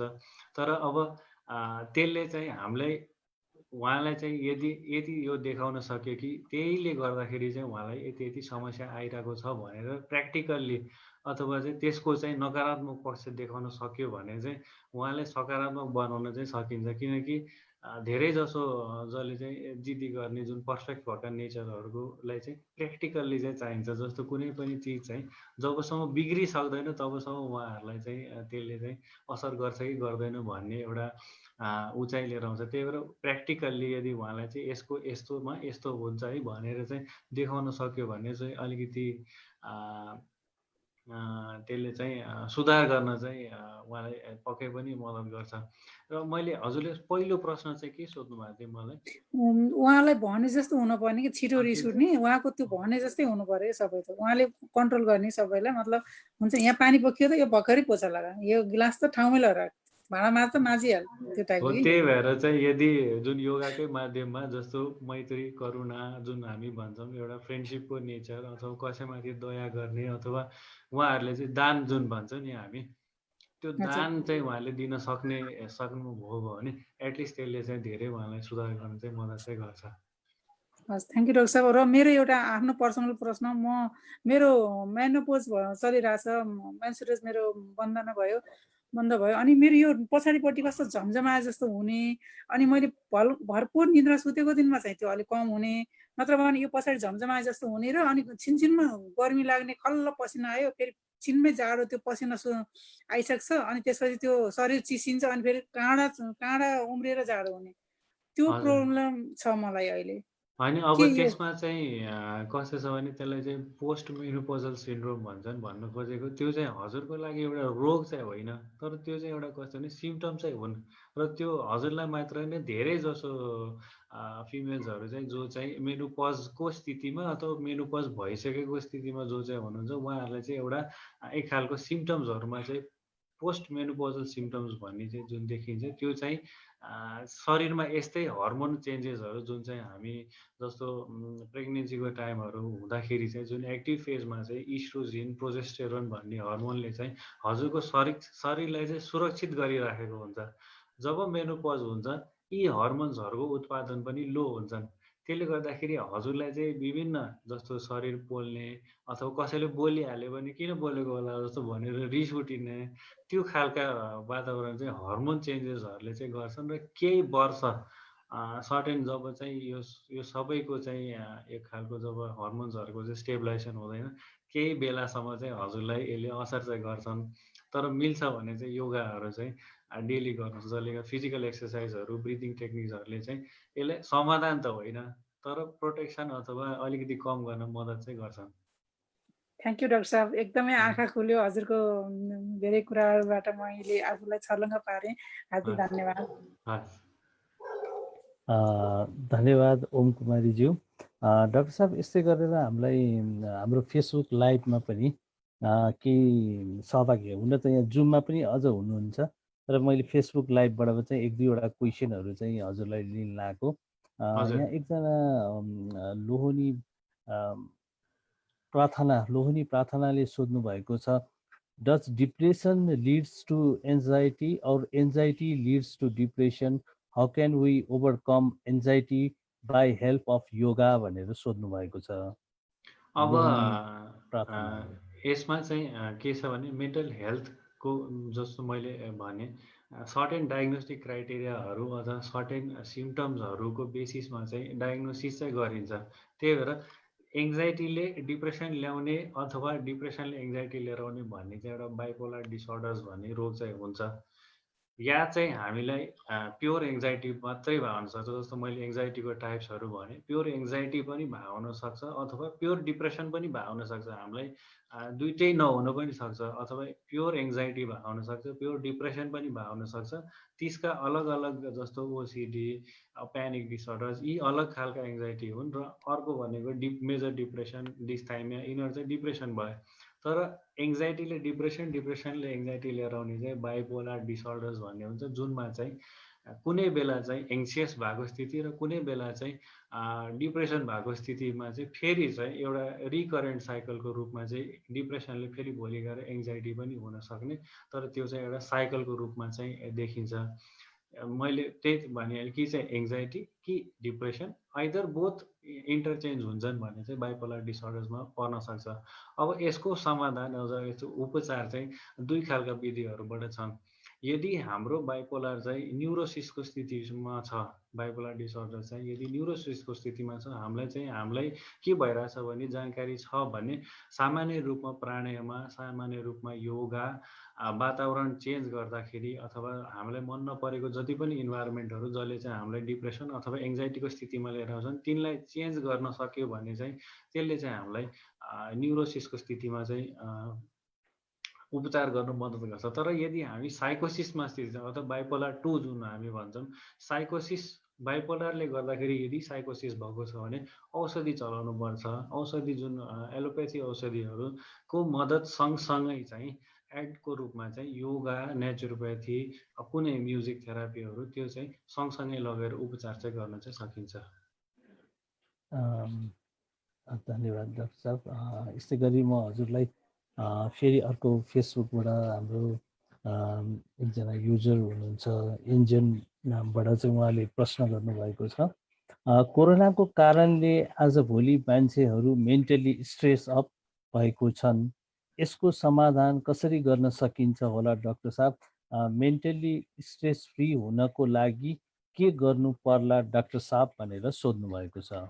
हजुर, अब यो कोरोना बेला चाहिँ मैले मेरो स्लाइड्समा पनि भने अविद्याको जुन एउटा बाध हुन्छ त्यसलाई चाहिँ हामीले तोड्नुपर्छ, किनकि कोरोना भाइरसले चाहिँ के गर्छ, के भोलि गएर चाहिँ त्यसले के समस्या लिएर आउँछ, सिम्टम्स के हुन्छन् भन्ने चाहिँ यदि हामीसँग नलेज अथवा जानकारी छ भने त्यसले एक खालको डर चाहिँ हटाउन चाहिँ अलिकति मद्दत गर्छ। किनकि कोरोना भनेको चाहिँ फ्लू भाइरस हो, जसले गर्दाखेरि हाम्रो ज्वरो आउने अथवा जुन सिम्टम्सहरू जुन देखिएको छ त्यसको बारेमा नलेज राख्यो अथवा विद्या राख्यो भने चाहिँ हामीलाई चाहिँ एक खालको डर चाहिँ त्यसले समाधान गर्न मद्दत गर्छ। यदि हामीलाई त्यसको बारेमा जानकारी छैन भने जति पनि फेसबुकमा आएका न्युजहरू अथवा गुगलमा आएका न्युजहरूले चाहिँ हामीलाई एक खालको डर चाहिँ लिएर आउँछन्, किनभने त्यसमा धेरै फेक खालका अथवा न्युजहरू अथवा त्यस सम्बन्धी चाहिँ डर चाहिँ त्यसले लिएर आउँछन्। तर यदि हामीलाई त्यसको बारेमा जानकारी छ, कोरोना भाइरस चाहिँ त्यस्तो समस्या होइन भने त्यसको जानकारी हुँदाहुँदै अहिलेको समस्या भनेको नि फ्री टाइमले गर्दाखेरि आउने हो। हामीले चाहिँ वर्किङ आवर्स गर्दाखेरि जस्तो हामीले 10 to 5 चाहिँ वर्किङ आवर्स हुँदाखेरि चाहिँ हाम्रो शरीर चल्दाखेरि चाहिँ हामीलाई चाहिँ के भइरहेछ अथवा मनस्थितिमा चाहिँ स्ट्रेस नभएको स्थिति हुने गर्थ्यो, किनकि हामी वर्किङ गरेर काम गरिरहेको हुन्थ्यो। तर अहिले काम नगरिरहेको स्थितिमा चाहिँ हामीसँग धेरै फ्री टाइम हुँदाखेरि हाम्रो दिमाग चाहिँ धेरै नै यी खालका कुराहरूमा इन्भल्भ हुने हुँदाखेरि सकेसम्म आफूलाई अकुपाइड राख्न सकियो अथवा घरको कामहरूमा सघाउने, किताबहरू पढ्ने, गार्डनिङ गर्ने, बोट बिरुवाहरू रोप्ने खालका कामहरू गर्न सकियो भने हामी बिजी हुन्छौँ। त्यो बिजी हुँदाखेरि चाहिँ यो खालको स्ट्रेसहरू अथवा कोरोना भाइरससँगको स्ट्रेसलाई चाहिँ कम गर्न चाहिँ सकिन्छ। धन्यवाद डाक्टर साहब। अब यस्तै गरी अर्को अरूहरू पनि धेरै प्रश्नहरू छ, म पालै पालो हजुरलाई भन्दै जान्छु केही अलि अनौठोहरू। अनि यहाँ एकजना हाम्रो सम्झना पाण्डेजीले सोध्नु भएको छ हजुरलाई, why anxiety increases at night time भनेर चाहिँ सोध्नु भएको छ। मैले बुझिनँ, फेरि एकचोटि सोध्नु। Why anxiety increases at night time, रातिको समयमा। यसमा चाहिँ म पेसेन्टको एउटा साइकोलोजीबाट भन्न चाहन्छु, किनकि दिउँसोभरि चाहिँ धेरैजना चाहिँ हाम्रो सर्कलमा चाहिँ हाम्रो छरछिमेकहरू हामीसँग जो रिलेसनमा हुनुहुन्छ उहाँ चाहिँ सँगै हुँदाखेरि चाहिँ हामीलाई एक खालको चाहिँ मलाई केही भइदिइहाल्यो भने चाहिँ उहाँहरूले हस्पिटल लिएर जानुहुन्छ भन्ने खालको मनमा सेटिस्फ्याक्सन चाहिँ अथवा त्यति डर चाहिँ हुँदैन। तर राति भइसकेपछि गाडी नचल्ने, सुनसान हुने, आफ्नो इष्टमित्रहरू सबै चाहिँ आफ्नो नजिक नहुने र म एक्लै भएको स्थितिमा चाहिँ भोलि गएर मलाई चाहिँ केही भइदिइहाल्यो भने चाहिँ मलाई बढी समस्या हुन्छ भन्ने खालको जुन एउटा मानसिकता हुन्छ, त्यसले गर्दा चाहिँ रातिको टाइममा चाहिँ धेरैजना पेसेन्टहरूलाई चाहिँ एङ्जाइटी बढेर अथवा जति पनि इमर्जेन्सीमा आउनुहुन्छ उहाँहरू चाहिँ दिउँसो आउनु र रातिको टाइममा आउनुहुन्छ, किनकि उहाँहरूको एङ्जाइटी चाहिँ राति चाहिँ यसै कारणले चाहिँ बढेको हुनसक्छ। साइकोलोजिकल्ली नै उहाँहरू चाहिँ राति विक हुनुहुन्छ, त्यसले गर्दाखेरि पनि राति एङ्जाइटी बढेको हुनसक्छ।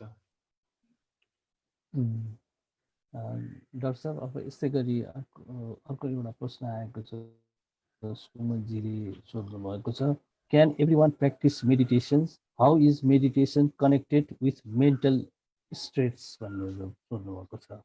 अब मैले अघि मेरो प्रेजेन्टेसनमा पनि भनेको थिएँ, मेडिटेसन भन्ने टेक्निक चाहिँ हामीले मेन्टल इलनेस भएको स्थितिमा चाहिँ गर्न एकदमै गाह्रो हुन्छ, किनकि मेडिटेसन भनेको चाहिँ हाम्रो कन्सन्ट्रेसन वृद्धि गर्न अथवा हामीले चाहिँ फोकस गर्न सक्छौँ, कन्सन्ट्रेसन गर्न सक्छौँ भने मेडिटेसन गर्न सकिन्छ। तर हामीलाई यदि एङ्जाइटी छ, डिप्रेसन छ भने हामीले चाहिँ मेडिटेसन चाहिँ गर्न एकदमै गाह्रो हुन्छ, किनकि हामीले कन्सन्ट्रेसनै गर्न सक्दैनौँ। तर सबै मेन्टल इलनेस हुँदैमा हामीले मेडिटेसनै गर्न नमिल्ने चाहिँ होइन। तर हामीले यदि एङ्जाइटीलाई कन्ट्रोल गर्न सक्छौँ, हाम्रो डिप्रेसनलाई चाहिँ केही हदसम्म कन्ट्रोल गर्न सक्छौँ भने मेडिटेसन गर्न चाहिँ सक्छौँ।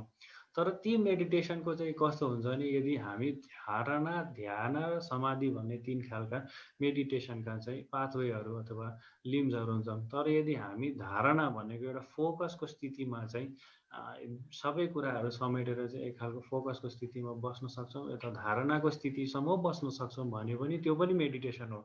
ध्यान भनेको चाहिँ अलिकति फोकस्ड एक पोइन्टेड 1 पोइन्टेड फोकसमा चाहिँ बसेर मेडिटेसन गर्ने स्थिति हो। ध्यान धारणाको स्थितिसम्म चाहिँ हामीले जुनै पनि रोग, मेन्टल इलनेस हुँदाखेरि चाहिँ गर्न चाहिँ सक्छौँ। तर ध्यानको स्थिति, प्योर मेडिटेसनको स्थितिमा चाहिँ मेन्टल इलनेस हुँदाखेरि चाहिँ गर्न चाहिँ एकदमै गाह्रो हुन्छ। र जति पनि साइन्टिफिक एभिडेन्सहरू जति पनि साइन्टिफिक पेपरहरू छ पब्लिस भएका छन् तिनले चाहिँ के भन्छन् भने यदि हामीले चाहिँ ध्यान अथवा मेडिटेसन गर्न सक्यो भने चाहिँ त्यसले चाहिँ न्युरोजेनेसिस गराउँछ अथवा जति पनि हाम्रो दिमागमा भएका सेल्सहरू चाहिँ यदि मरिसकेका छन् भने तिनले नयाँ सेलहरू बनाउन पनि मद्दत गर्छ। हामीले जस्तो धेरै जसो भनेको माइन्डफुल भन्छौँ, हामीले काम गर्दाखेरि चाहिँ एक खालको फोकस्ड स्थितिमा अथवा मैले चाहिँ जस्तो अगाडि बसेर चाहिँ गर्दाखेरि त्योमा चाहिँ मैले कति ध्यान लगाएर गर्नु, जस्तो योगा गर्दाखेरि चाहिँ सासमा ध्यान दिनुपर्ने मेरो ध्यान चाहिँ स्कुलमा छ भने त्यसले चाहिँ अलिकति त्यसले फ्रुटफुलनेस दिँदैन। तर मेडिटेसन गर्दाखेरि चाहिँ ध्यान चाहिँ सासमै हुँदाखेरि एक खालको लाभ चाहिँ हुने चाहिँ गर्छ। र साइन्टिफिक पेपरहरू अनुसार चाहिँ ब्लडको ब्रेनको जति पनि एरियाहरू छन् त्यसमा चाहिँ रगतको सञ्चार बढी हुने, अक्सिजनको सञ्चार बढी हुने र हाम्रो माइन्ड चाहिँ फोकस्ड हुँदाखेरि त्यसले मेडिटेसनले चाहिँ केही न केही मेन्टल हेल्थलाई चाहिँ सुधार चाहिँ गर्छ।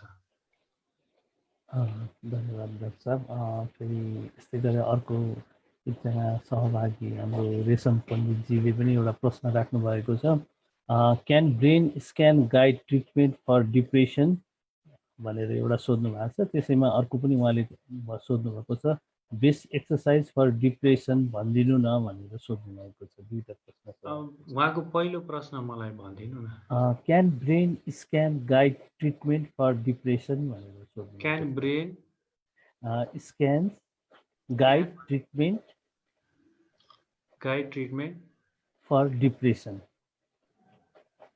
अब मैले उहाँको प्रश्न पुरै त बुझिनँ, तर यसमा उहाँले सोध्न खोज्नु भएको जस्तो चाहिँ कि ब्रेनले चाहिँ यो डिप्रेसनको बारेमा के थाहा पाउन सक्छ कि भनेर चाहिँ। ओके यसको सेरोफेरोमा रहेर म उत्तर दिन चाहन्छु। डिप्रेसन पनि दुई खालका कुराहरूमा निर्धारण हुन्छन्। एउटा न्युरोसिस भनेको सामान्य खालको डिप्रेसन, अर्को भनेको साइकोसिस अथवा डिप्रेसन यति हदसम्म बढिसकेको छ कि मनस्थितिलाई नै असर गर्ने स्थितिसम्म भइसकेको छ। मेजर डिप्रेसन चाहिँ साइकोसिससम्म गछ भने व्यक्तिलाई चाहिँ उसको ब्रेनमा भएको एक्टिभिटिज अथवा उसले लुगा लाछ कि छैन कि के गरिरहेछ अथवा तिम्रो नाम के हो भनेर सोद्धाखेरि पनि भन्न नसक्ने स्थिति चाहिँ आउँछ। तर त्यो चाहिँ डिप्रेसनलाई चाहिँ न्युरोसिस अथवा सामान्य खालका उसले भन्न खोजेको कुराहरू चाहिँ भन्ने समय स्थिति छ भने चाहिँ ब्रेनले चाहिँ त्यसलाई के गर्छ भने स्ट्रेसले गर्दा हो कि अथवा इन्भाइरोमेन्टले गर्दा हो कि कुनै एब्युजले गर्दा हो कि ती चाहिँ न्युरोसिस अन्तर्गत चाहिँ सजिलैसँग चाहिँ हामीले चाहिँ ब्रेनले नै थाहा पाउँछ कि उसलाई चाहिँ अपसेट मुड छ कि अथवा जस्तो कसैलाई चाहिँ स्याड भन्छौँ। सिजनल अफेक्टेड डिसअर्डर्सहरू पनि एक खालको मुड डिसअर्डर्सहरू जुन डिप्रेसन अन्तर्गत पर्दछन् ती चाहिँ ब्रेनले चाहिँ स्क्यान जुन हामीले भने ब्रेनले चाहिँ थाहा चाहिँ पाउँछ कि उसलाई चाहिँ अपसेट छ, ऊ चाहिँ वातावरणबाट केही तनावको स्थितिमा चाहिँ छ। तर साइकोसिसको स्थितिमा गइसकेको छ भने उसले थाहा चाहिँ पाउँदैन। तर यदि हाम्रो डिप्रेसन चाहिँ अब ट्रिटमेन्ट प्रोटोकलहरू राख्दाखेरि न्युरोसिसका स्थितिमा हुनुहुन्छ भने इन्भाइरोमेन्ट पहिलो कुरो भनेको जुन इन्भाइरोमेन्ट हुनुहुन्छ त्यो इन्भाइरोमेन्ट चेन्ज गर्नु पर्यो। जसले गर्दाखेरि चाहिँ इन्भाइरोमेन्टले गर्दाखेरि डिप्रेसन भएको छ भने इन्भाइरोमेन्ट चेन्ज गर्ने। कहिलेकाहीँ खानपानले गर्दाखेरि पनि डिप्रेसन हुन्छ, खानपान आहार नपुग्दाखेरि डिप्रेसन हुन्छ भने त्यो डिप्रेसनको पनि आहार पुर्याएर डिप्रेसन गर्ने, अथवा स्ट्रेसले गर्दाखेरि डिप्रेसन भएको छ भने स्ट्रेस घटाउने। तर साइकोसिसको स्थितिमा छ उसले चाहिँ मनस्थितिबाटै चाहिँ डिप्रेसन भएको पनि थाहा छैन भने औषधि चाहिँ चलाउनै पर्छ। त्यो औषधिसँग अरू योगाको टेक्निक्सहरू चाहिँ गर्न चाहिँ सकिन्छ। धन्यवाद डाक्टर साहब। अब अरू पनि धेरै प्रश्नहरू आइरहेका छन् है। अब यहाँ हाम्रो एकजना सहभागी दिपा गुरुङजीले सोध्नु भएको छ, मोबाइलको युज एकदम गरिरहन मन लाग्ने कस्तो समस्या हो, यो एडिक्सन वा डिप्रेसनको सुरुवात हो कि के हो भनेर उहाँले सोध्नु भएको छ। अब अहिले लेटेस्ट अलिकति नयाँ आएको ट्रेन्ड अथवा नयाँ आएको प्रब्लम्सहरूमध्ये एउटा मोबाइल एडिक्सन पनि हो। तर त्यही जस्तो मोबाइल चाहिँ हामीले कुनै चिजको जस्तो अब्सेसिभ कम्पल्सिभ डिसअर्डर्स भन्छौँ, हामीले चाहिँ मोबाइलको अत्यधिक प्रयोग गर्दाखेरि हाम्रो जस्तो 10 बजे अफिस जानुपर्ने अफिसको टाइम छुट्यो, मोबाइल चलाउँदा चलाउँदै 10 बजे अफिस जानुपर्ने ढिलो भयो।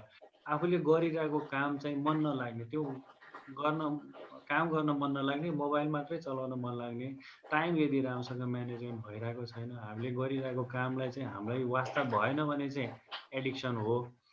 तर यदि हामीले गरिरहेको टाइम अथवा टाइम म्यानेजमेन्ट छ, जस्तो मलाई 10 बजे अफिस पुग्नुपर्छ, मैले मोबाइल चलाउन त चलाएँ, तर 10 बजे म टाइममा पुग्छु, मेरो काम मैले राम्रो फ्रुटफुल रूपमा प्रोडक्टिभ रूपमा गर्न सक्छु भने मलाई एडिक्सन चाहिँ भएको छैन। एक खालको मोबाइलमा लगाव जुन भन्छौँ त्यसमा चाहिँ छ। तर यदि हाम्रो दिनचर्यामै असर हुने भयो, अफिस टाइमसम्म राम्रोसँग नगर्ने, गर्नुपर्ने काम जस्तो होमवर्कहरू नगर्ने, कोहीसँग भेट्न जानु छ भने ढिलाइ हुने, कुन विभिन्न यावत हाम्रो दिनचर्यामा चाहिँ असर हुन थाल्यो भने चाहिँ हामीलाई मोबाइल एडिक्सन चाहिँ भएको हुनसक्छ। धन्यवाद डाक्टर साहब। यस्तै गरी अर्को एकजना सहभागीले आफ्नो साथीको बारेमा प्रश्न गर्नुभएको छ। उहाँको साथी केही समय अगाडिसम्म चाहिँ सामान्य र राम्रै अवस्थामा हुनुहुन्थ्यो, तर आजकल चाहिँ उहाँमा चाहिँ एन्जाइटीको प्रब्लम देखिएको छ भनेर सोध्नुभएको छ। अब यसमा पनि दुई खालका कुरा हुन्छन्। एउटा मैले पर्सनालिटी डिसअर्डर्स भनिहालेँ। उहाँको पर्सनालिटी पहिल्यैदेखि एङ्सियस हुने नेचरको हुनुहुन्छ, तर उहाँले चाहिँ त्यसलाई थाहा नपाउनु भएको हो भने चाहिँ पर्सनालिटी सम्बन्धी पनि हुनसक्छ। किनभने उहाँको आफ्नै कसैको पर्सनालिटी पहिल्यैदेखि चाहिँ आत्तिने खालकै नेचर भएको पर्सनालिटी हुनसक्छ। तर यदि उहाँको पर्सनालिटी पहिलाभन्दा चाहिँ अलिकति चेन्ज देखियो अथवा उहाँले गर्नु खोज्नु भएको काममा चाहिँ यस्तो त हुनुहुन्थेन, अहिले चाहिँ अलिकति बढी गर्न थाल्नु भने एङ्जाइटी भएको चाहिँ हुनसक्छ। अथवा एङ्जाइटीमा अब विभिन्न प्रकारका एङ्जाइटीहरू छन्। अब सामान्य रूपमा देखिने भनेको चाहिँ जेनरलाइज एङ्जाइटी डिसअर्डर हो, जसले खालि चाहिँ आत्तिएको स्थिति अथवा काम गर्दाखेरि चाहिँ अलिकति एङ्सियस भएको स्थिति चाहिँ देख्न सकिन्छ। तर सामान्य रूपमा एङ्जाइटीहरू चाहिँ साइकोसिसमै भइसक्ने स्थिति चाहिँ बाइपोलरमा नगइकन चाहिँ हुँदैनन्। त्यही भएर सामान्य रूपमा हामीले एक्सर्साइज गऱ्यौँ, ब्रिदिङ टेक्निक्समा ध्यान दियौँ, खानपानमा ध्यान दियौँ भने त्यो सामान्य रूपको एङ्जाइटीहरूलाई चाहिँ निर्मूल गर्न चाहिँ सकिन्छ।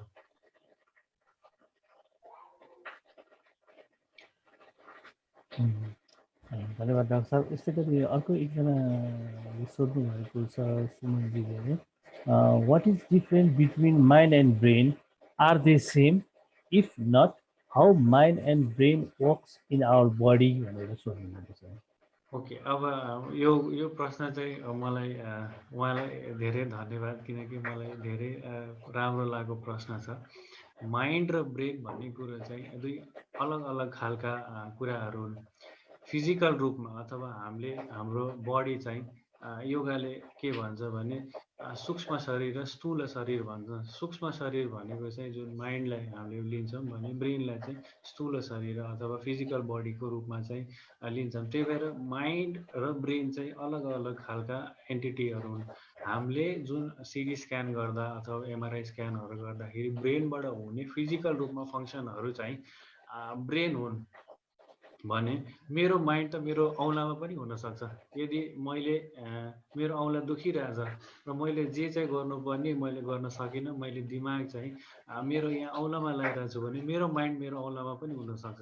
अथवा मेरो माइन्ड जस्तो यदि कोही साथी चाहिँ हस्पिटल भर्ना भएको छ भने मेरो माइन्ड चाहिँ मेरो साथीतिर पनि हुनसक्छ।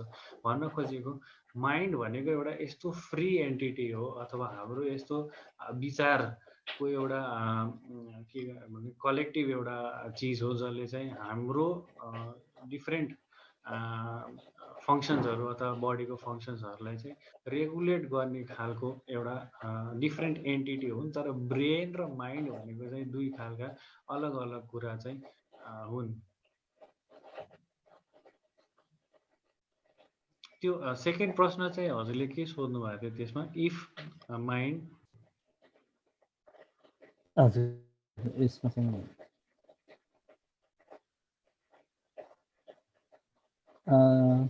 what is the difference between mind and brain, are they same, if not how mind and brain works in your body? Okay, त्यही त माइन्ड र ब्रेनको वर्क गर्ने भनेको चाहिँ जुन हामीले भन्यो सूक्ष्म शरीर र स्थूल शरीरमा चाहिँ ब्रेन एउटा फिजिकल एन्टिटी हो भने माइन्ड चाहिँ एउटा फ्री खालको अथवा जुन हामीले जसले चाहिँ उसमा न्युटनको ल अनुसार चाहिँ एनर्जी जुन हामी भन्छौँ त्यो चाहिँ माइन्डको हो भने चाहिँ ब्रेन चाहिँ त्यसको माध्यमबाट काम गर्ने चिज चाहिँ ब्रेन हो। यसैमा फेरि सुमनजीले डाक्टर साहबको उत्तर आउँदा आउँदै अझ जिज्ञासा राख्नु भएको छ। यसैमा चाहिँ उहाँले कन्टिन्यू गर्दै can mind as consciousness are same then भनेर सोध्नु भएको छ। ओके, माइन्ड को पनि विभिन्न ऊहरू जस्तो विभिन्न फङ्सनहरू अथवा विभिन्न एन्टिटीहरू छन्। जस्तै अनकन्सियस माइन्ड, कन्सियस माइन्ड र सबकन्सियस माइन्ड भन्ने तीन खालका भिन्न टाइप्स छन् भनौँ न, जसले चाहिँ हामीले के बोलिरहेछौँ, हामी चाहिँ कसरी चाहिँ आफ्नो इन्भाइरोमेन्टमा घुमिरहेछौँ भन्ने त्यो चाहिँ कन्सियसनेस भयो। सबकन्सियसनेस भनेको चाहिँ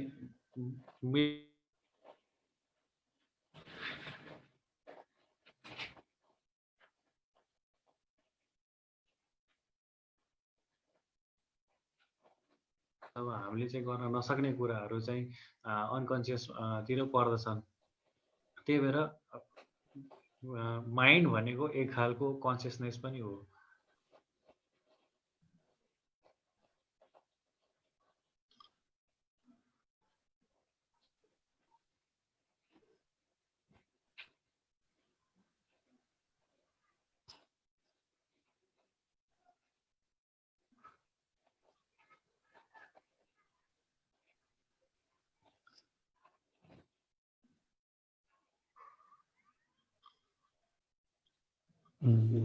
डाक्टर साहबलाई यहाँ फेसबुकहरू र उसमा चाहिँ कसैले चाहिँ यो पावर पोइन्ट पाऊँ भनेर लेख्नु भएको छ भनेदेखि कसैले चाहिँ धेरैले धन्यवाद दिनुभएको छ, एकदम राम्रो जानकारीको लागि भनेर भन्नुभएको छ डाक्टर साहब।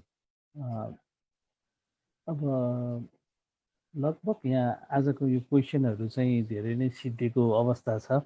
म डाक्टर साहबको यो बहुमूल्य सुझाव जानकारी यसले चाहिँ सम्भवतः धेरै व्यक्तिहरूलाई लाभान्वित गर्न सक्छ। अहिलेको यो विषम परिस्थितिमा मानिसहरूमा धेरै नै मानसिक तनावहरू पनि छ। यसलाई कसरी व्यवस्थापन गर्ने, के हो यसको उपचारको बारेमा डाक्टर साहबले बताइदिनु भयो। डाक्टर साहबलाई योग प्रेमी परिवारको तर्फबाट मेरो तर्फबाट पनि एकदम हृदयदेखि नै धेरै धेरै धन्यवाद। अब डाक्टर साहबको लागि अब केही दुई शब्द बोलिदिनु हुन हाम्रो योग प्रेमी परिवारको संरक्षकज्यू भानुभक्त दाहालज्यू गुरु हुनुहुन्छ, उहाँले केही शब्द राखिदिनु हुन म भानुभक्त दाहालज्यूलाई एकदम हार्दिक अनुरोध गर्दछु। भानुगुरु।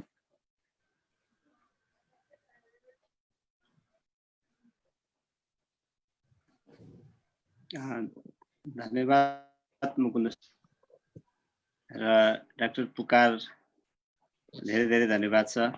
1.5 घण्टासम्म यहाँले हाम्रो लागि धेरै कुराहरू चाहिँ व्यक्त गरिदिनु भयो र हाम्रो साथीहरूको तर्फबाट सबैको तर्फबाट म हार्दिक धन्यवाद ज्ञापन गर्न चाहन्छु। र यहाँको प्रस्तुतिकरणले गर्दा हामीले सूक्ष्म सूक्ष्म कुराहरूमा पनि जानकारी पाउने जुन अवसर मिलेको छ र यहाँलाई फेरि पनि आउँदा दिनहरूमा पनि हामी यसरी नै दुःख दिइरहनेछौँ। हामी फेरि बोलाउँदाखेरि यहाँले समय मिलाएर बोलाउनेछौँ र त्यस पछाडि फेरि हामी अर्को सत्सङ्गमा कुनै पनि बेला हामी मौकाले भेटघाट गर्ने नै छौँ। र आजको लागि विशेष रूपमा छोटो समयमा पनि जानकारी प्राप्त भएर यदि तयारीका साथ हामीलाई धेरै कुराहरू बताइदिनु भयो, त्यसको लागि हामी हार्दिक आभार व्यक्त गर्छौँ। र समय अलिकति लामै भइसकेको छ, 1.5 घण्टासम्म लगातार बोल्नलाई पनि अभ्यस्त हुँदा मात्रै नभए अलिकति कठिन हुनसक्छ। त्यसको लागि पनि हामी यहाँहरूलाई यहाँले दिनुभएको जुन अमूल्य सुझाव, सहयोग अथवा यो जुन प्रेजेन्टेसन छ त्यसमा हामी एकदम आभार व्यक्त गर्छौँ। र सहभागी हुनुहुने सम्पूर्ण महानुभावहरू जसले हाम्रो निमित्तलाई स्वीकारेर अथवा यो सत्सङ्गमा सहभागी भइरहनु भएको छ अथवा आजबाट मात्रै सहभागी हुनुभएको छ भने पनि हामीले हरेक दिन बेलुका यसै गरेर एउटा सत्सङ्ग सुत्नुभन्दा अगाडि 2-4वटा कुरा मात्रै सिकेर सुत्न पाइयो भने एउटा हाम्रो मस्तिष्कमा पनि आज भन्नुभयो जस्तै एउटा सकारात्मक ऊर्जा चाहिँ प्रवेश गर्छ, जसले गर्दा हामीलाई नकारात्मक ऊर्जा अथवा नकारात्मक कुराबाट अलिकति भए पनि राहत मिल्न सक्छ। यही उद्देश्यका साथ हामीले हरेक दिन यो साँझमा अथवा सन्ध्या बन्धनको रूपमा यो सत्सङ्ग गरिरहेका छौँ। आज फरक विषयमा पनि यो हामीले सत्सङ्ग सम्पन्न गरेका छौँ। यहाँहरू सबै हार्दिक धन्यवादको पात्र हुनुहुन्छ र हामीलाई शुभ प्रभा सहकारी संस्थाले हामीलाई स्पोन्सर गरेर एकदम ठुलो गुण लगाउनु भएको छ। संस्थाका प्रति पनि हामी हार्दिक आभार व्यक्त गर्छौँ। त्यस्तै हामीलाई प्रत्यक्ष र परोक्ष रूपमा सहयोग गर्नुहुने सम्पूर्ण महानुभावहरूप्रति हामी आभार प्रकट गर्छौँ।